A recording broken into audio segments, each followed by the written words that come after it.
Hi mate, today we're going to talk about something called the ideal performance pyramid and how it relates to injury rehab and how it can help with getting over injuries much quicker. Let's check it out.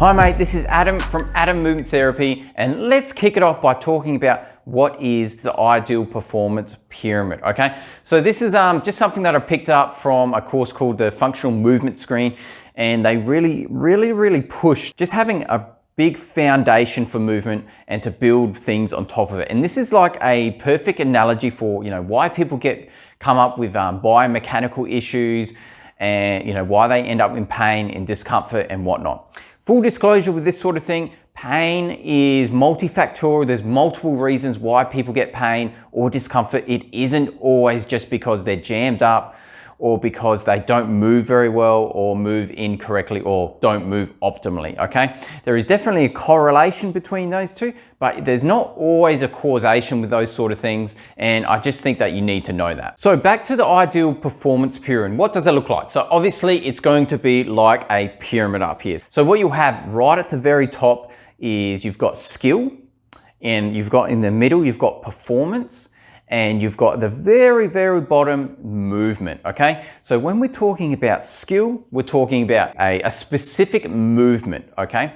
So skill might be how to bowl a cricket ball, might be how to kick a football, how to kick a soccer ball, might be how to throw a punch, it might be how to do a handstand, for instance. These movements are very specific to the chosen sport that you're doing. It's not really just a general movement sort of thing. You think about it like when you're a kid, you're a baby, and you're between the 0 to 18 months. You're really just learning those real basic skills. You're not learning how to kick things or how to throw things so much. You're really just learning how to walk, how to get up off the floor, how to roll around, just these basic movements in which all other movements are built on. You're not learning how to do a handstand or do anything that's built off these real basic movements. And then we've got in the center of them, which is performance. And what's performance? That's the easiest way to explain that is, things like bigger, faster, stronger sort of stuff. So, this is like seeing how fast you can push something, how much heavy loads you can do. This is all the fun stuff that people like to do in CrossFit, like doing in the F45. All these really quick movements is really, get your heart racing, pushing heavy lifts and heavy weight, real strength sort of stuff. It's a bit more advanced than it is just movement. And then at the very bottom, we've got what everything is built off of. It's the foundation to our performance. It's a foundation to our skill set. And that is just general movement, like how you do things. When I think movement, I just think basics. When I think movement, I think something like, habits, good and bad habits. I think of, the how. I think of just the basic building blocks of performance and skill. So when we're talking basic building blocks, we're thinking of stuff like, the 7 basic kind of movements, like they show in the FMS functional movement screen. Can you do a lunge? Can you, push and pull correctly? Can you squat? Can you hip hinge? Can you stand on one leg? All these real basic things that in movement that we generally take for granted because, when we're little kids or little babies, we tend to develop all that stuff over time. But then when we become adults, we'll start working or we start going to school and we've got to sit for long periods. And our movement patterns and basic building blocks, they kind of get a little bit stuffed around and they get a bit distorted, because we're doing too much sitting or we're doing too much of something else. When we stop jumping around on one leg or we stop doing lunges until we start to actually build a practice of going to the gym and start working on those basic movements so that, we can lift heavy stuff in the gym. So with that being said, well, a lot of the time when people end up getting injured, they get pain or they have biomechanical issues, it's usually because their pyramid is a little bit faulty. So their pyramid might look a little bit like their movement is quite sucky, but they've got good performance and then, good skill built on top of that. So what happens is they're building a pretty good performance, their skill set is getting quite good, but they've forgotten about their movement. Their movement suffered for some reason. So basically what's happened is that their foundation has shrunk a bit, and that leaves them, liable to get injuries or, get pain and issues in the future.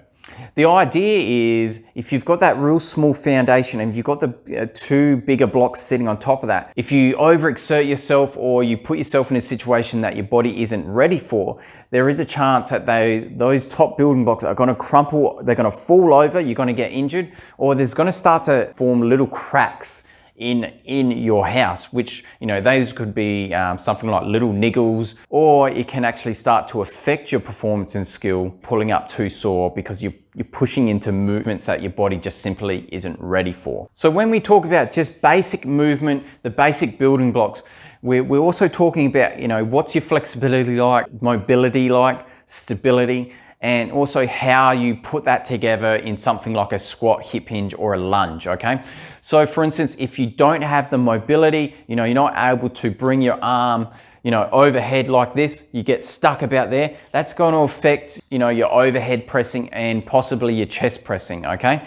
So these are just like basic movements that you should be able to do, especially if you're doing sport or doing other activity. So how does this relate to you and your injury? Well, the best way to help yourself preventing it from getting in those injuries or issues ahead of time is building out that solid baseline on the bottom of your pyramid. So the better we move, the more mobility, stability, and movement patterns that we have, the better that we are at them, the real basics, the best habits that we have, the broader foundation we have. If you think about it, when we're building this big base on the bottom, that means that we can build a bigger base on top of that. So, our pyramid might just start off very small like this, but then if we broaden that base there, that means we can broaden our performance base. And then if we broaden our performance base, we can broaden our skill space.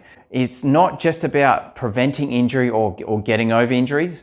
It's also about increasing your performance in the long run and keeping that performance there, and then building skills on top of that. So in essence, if you are going through injury rehab and you find that you've got injured because you've maybe focused way too much on performance and skill in a chosen sport, or maybe you focus way too much on how much weight you're lifting and you've got injured somehow, you really need to start looking at what's the basic thing that you haven't looked at in a good while. So you want to start looking at things like your mobility, your flexibility, your stability in those exercises so that you can build on top of those with a better performance and better skill.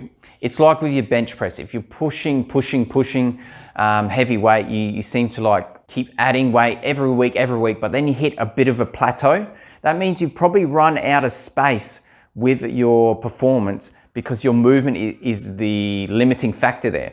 The idea would be to broaden the movement, focus on things like how you're lifting that, focus on your shoulder stability, these little things so that you can broaden that base of support and then build on top of that with bigger and better performance. Not only are you going to be better in the long run, you're going to run into less injuries or issues in the long run, you're going to be less likely to run into plateaus, because if you're constantly coming back to the basics, you're constantly broadening that base of support so that you can build on top of that. Anyway, I hope this really helps you out, okay? This is the ideal performance pyramid is the easiest way I find to explain to new clients why they're injured or how I can get them better in the future. So if you are running into injury, you get over pain and then you return to the gym and you get back into pain, and you keep repeating this process over and over again, well, I've got a special little guide for you called the 7 Lifts to Bulletproof Your Body After Injury, okay? So this comes back to the basics of how you're lifting the weight. Again, coming back to that movement, focusing on how you squat, how you deadlift, and really tinkering with these movements and really nailing down the technique so that you don't run into more pain in the future, and in the long run, you'll actually increase your performance. I'll drop that down in the description box below. Thanks so much for watching. Make sure to give me a subscribe also and give this video a thumbs up. My name's Adam and I'll help you return to the gym and stay there.